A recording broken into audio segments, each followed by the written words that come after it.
What's up top 10 fam, hope you're having an awesome day. I'm your host Ayman Hassan and welcome back to another video. Now I feel like most people had an imaginary friend at some point growing up, like come on, like I even remember having one when I was young too because all my other friends did and I was having fun just playing in the park with them, but then at the same time I was like, can my friends actually see their imaginary friends? Because I can't. And eventually you grow out of that, and if you don't and you're still seeing people, I do recommend going to a psychiatrist. But with that being said, these are the top 10 kids with scary imaginary friends, and stay tuned to the end of the video for some bonus content. Woohoo! We love bonus content! Starting us off with number 10 is Bleeder. So this case was actually on Dr. Phil, so you know it's gonna be a situation. So this story is about a little boy called Rylan who suffers from a lot of adverse effects of his mother's meth use when she was pregnant with him. She put him up for adoption and he was adopted by a couple called Kim and Ryan. By the time Rylan was 7, he had an unhealthy obsession with knives and swore like no one's business. That's why they brought him onto the show, because they were scared he was on the path to becoming a serial killer when he was older. Now Rylan breaks into outbursts and screams about how he's gonna kill his mom and whoever else tries to calm him down, and how he'd stab his parents if they tried taking his knives away.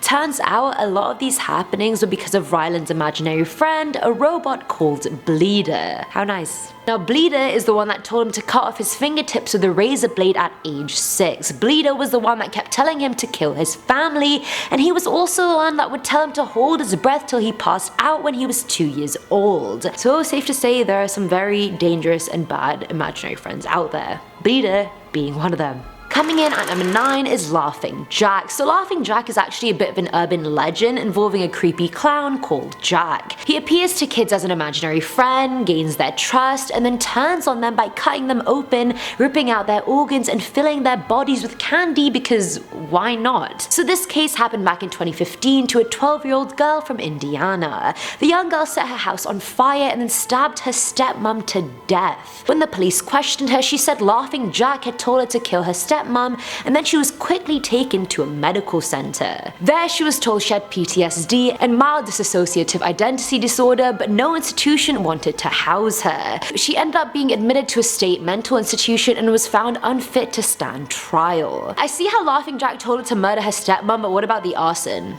Who did the arson? At number 8 we have Emily. Now this one comes from Redditor Good Day Brittany, who said when her little sister was about 6 or 7, she had an imaginary friend called Emily. Seems innocent enough. Emily lived in the sister's closet, had long dark hair, and wore a black dress, so basically she was a scary hoe. Either way, the sister played with Emily 24/7 and then started getting weird. The sister would just be sitting in the middle of her room talking to Emily and acting just bizarre. One day their brother passed her room and she turned around and hissed at him, and he swore the girl looking at him looked nothing like his sister. He ran and told their parents, and all he could hear was their little sister screaming "get out" over and over again. Both siblings went to her room and saw her crying in their parents' arms. They actually never asked her about it until she was 24, and she admitted that Emily used to tell her to do horrible things to herself. There were times she'd wake up on the roof and have no idea how she got there. When the family moved house, the whole Emily situation ended, so honestly I have a strong feeling that Emily was the ghost of a girl that actually lived in that house. Or she was just a very messed up, very convincing imaginary friend. It's one or the other. Filling our number 7 slot is David. So this one was shared by an anonymous person who said when he was young he'd play with himself a lot until his imaginary friend showed up. And I love how he's saying it like he was waiting for him to show up, like mate, just imagine him into being there. Either way, the user played with his friend all the time, and one morning he was talking to him in the kitchen and his mum asked who he was talking to. Now he replied saying, "I'm talking to David, he looks just like me and likes cuddling at night." His mum then asked where David was from, and the boy replied, "He's from your belly too. We played together in there and then he left, but now he's back." It wasn't until sophomore year that the user actually found out the truth about David. In French class in high school, they were told to choose a different name in class, and so he chose David, and so when he took his gradebook home and his mum saw the name David base product, she burst into tears. David was actually the user's stillborn twin brother, and for some reason, maybe a miracle, the user's imaginary friend was him without him even knowing it. Now at number 6 is Tony. Now this one comes from a dad who said when his son was 4, he would always ask who the girl girl down the hall was. Mind you, there was no girl down the hall, and this really freaked the kid's parents out. The next day they asked him what she looked like, and he said flat. I have no idea what that means, but sure, she's flat, we'll take it. A few months go by, and at this point the kid has started asking about the girl less and less. One day the couple were actually curious and asked their son whatever happened to that girl, to which he said, she's Tony's sister. He says hi. The dad was shocked because Tony was his childhood best friend, and the dad actually saw Tony's little sister get run over by a car, and then Tony later killed himself. So his son's imaginary friend or imaginary ghost friend was this dead little girl, and now we know why she was flat, because she was run over. And now this list is making me confused as to whether these imaginary friends are imaginary friends or are they ghosts. Coming in at number 5 is Spooky Guy, and honestly with this one I can't tell who's scarier, the kid or his imaginary friend. Probably the former, if I'm honest. Sorry. This one comes from Reddit user Thin White Duke, who came up with a very elaborate imaginary friend. Duke's friend was a ghost in his head, and he dubbed him Spooky Guy. Now he came up with his death as well. Spooky Guy was a 16-year-old guy who had gotten into a car accident. Hopeless, he walked to the house behind Duke's to ask to use their phone, since the boy died in the 70s and you didn't have your own mobile phone. Like I said, very elaborate story. Either way, the man who lived in the house behind Duke's ended up kidnapping and sexually abusing the boy and then eventually killing him. Now Duke said this ghost had been his imaginary friend for the longest time, and he was so happy telling his mum about him too. Now his mum got so freaked out by all of this, she actually googled it to see if it had actually happened before putting Duke's in therapy, which I mean, I'm about. Honestly, Duke, what are you doing, man? At number 4 are the grandparents. Now this was shared by an anonymous person who said his ex-wife's brother had a pair of twin daughters. Now the brother's parents had been dead for ages, so the little girls actually never met them. As a sort of nostalgic task, someone showed them a picture of their grandparents, and the girls replied with, "Oh, we know them, they play with us all the time." And this was already after them constantly talking to things that aren't there, or people rather that aren't there, so this is sus. Later on, the whole family, including the brother's family, went on a retreat to a lake once, and the person's wife snapped a picture of the two girls, and one of them is literally sitting down in mid-air. Like, the person showed the picture to the girl's dad, and then he asked his levitating daughter what the hell was going on. Obviously, he asked her nicer than I just said it, and she replied saying the lady said it was slippery and told me to sit on her lap so I wouldn't fall in. And honestly, you guys, I really don't know if the image is photoshopped or not. Like, I'm not versed in Photoshop enough to know, so what do you guys think? Is it photoshopped? Is it not? And I mean, this one's kind of cute, because I mean the imaginary friends are their grandparents, but then again, if they're not imaginary and they're just actually ghosts haunting their grandkids, that is bloody scary. Like, what is with that?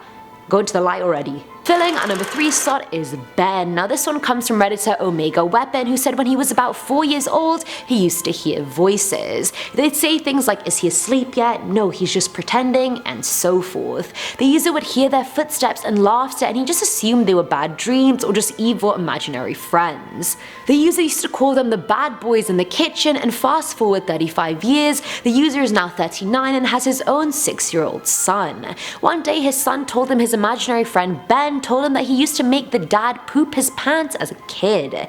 The dad laughed it off, but after his son gave him a very accurate description of his old house and even mentioned the bad boys in the kitchen, the dad was no longer laughing. No one is laughing at this point. Except maybe Ben. He literally froze and felt like he was 4 again and told the son that Ben was a jealous liar and not to listen to him. But can you imagine? Like, the imaginary friends you used to have as a kid that used to terrorize you didn't just leave you in childhood, they came back to screw with your kid. Like, really? How creepy.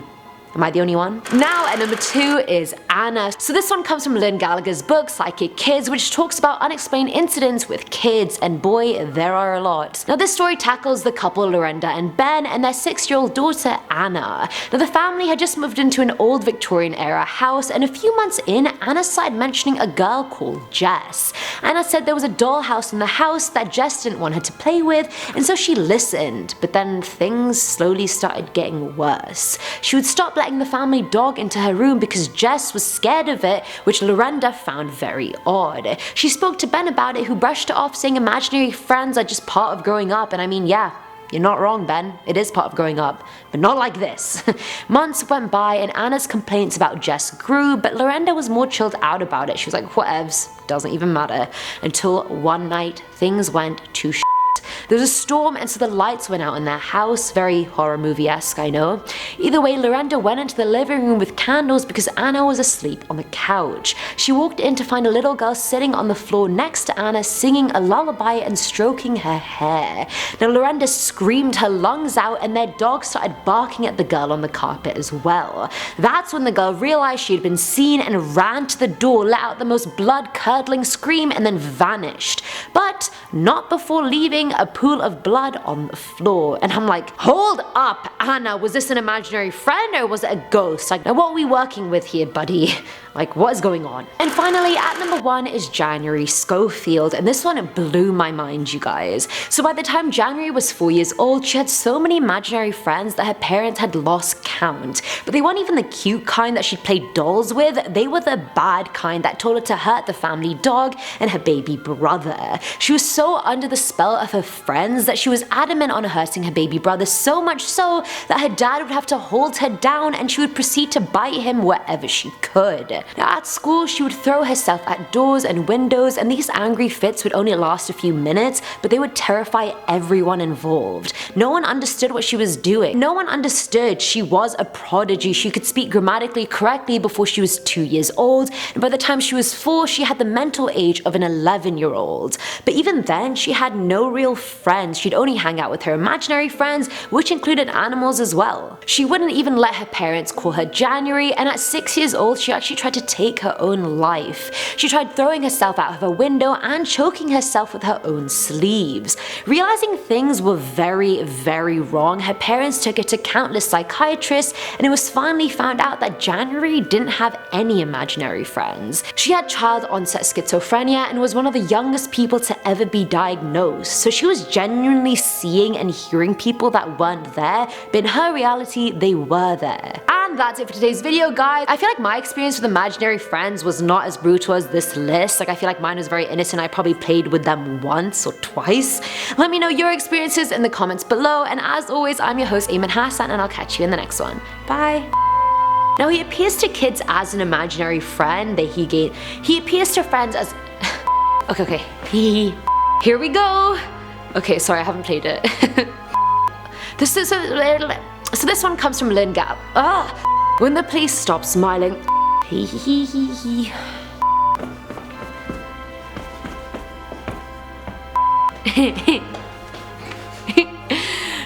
Dun dun dun. Sorry.